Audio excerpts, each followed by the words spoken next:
दोस्तों, आज ये कहानी उन लोगों के लिए है जिनको गुस्सा बहुत आता है।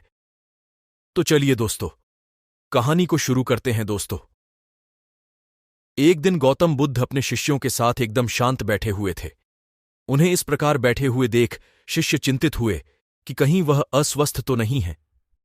एक शिष्य ने उनसे पूछा कि आज वह मौन क्यों बैठे हैं, क्या शिष्यों से कोई गलती हो गई है? इसी बीच एक अन्य शिष्य ने पूछा कि क्या वह अस्वस्थ है, पर बुद्ध मौन रहे। तभी कुछ दूर खड़ा व्यक्ति जोर से चिल्लाया, आज मुझे सभा में बैठने की अनुमति क्यों नहीं दी गई है?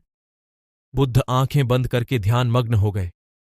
वह व्यक्ति फिर से चिल्लाया, मुझे प्रवेश की अनुमति क्यों नहीं मिली? इसी बीच एक उदार शिष्य ने उसका पक्ष लेते हुए कहा कि उसे सभा में आने की अनुमति प्रदान की जाए। बुद्ध ने आंखें खोलीं और बोले, नहीं, वह अछूत है, उसे आज्ञा नहीं दी जा सकती।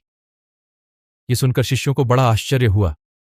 बुद्ध उनके मन का भाव समझ गए और बोले, हां, वह अछूत है। इस पर कई शिष्य बोले, हमारे आश्रम में जात पात का कोई भेद ही नहीं, फिर वह अछूत कैसे हो गया? तब बुद्ध ने समझाया, आज वह क्रोधित होकर आया है। क्रोध से जीवन की एकाग्रता भंग होती है। क्रोधी व्यक्ति प्राय मानसिक हिंसा कर बैठता है, इसलिए जब तक वह क्रोध में रहता है तब तक अछूत होता है। इसलिए उसे कुछ समय एकांत में खड़े रहना चाहिए। क्रोधित शिष्य भी बुद्ध की बातें सुन रहा था। पश्चाताप की अग्नि में तपकर वह समझ चुका था कि अहिंसा ही मनुष्य का महान कर्तव्य व परम धर्म है। वह बुद्ध के चरणों में गिर पड़ा और कभी क्रोध न करने का प्रण लिया।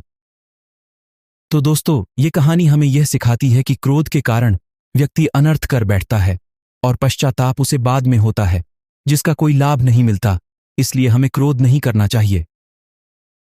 असल मायने में क्रोधित व्यक्ति अछूत हो जाता है और उसे अकेला छोड़ देना चाहिए।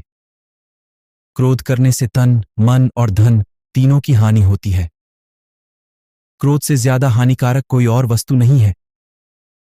कहानी अगर अच्छी लगी हो तो वीडियो को लाइक और चैनल को सब्सक्राइब जरूर करें।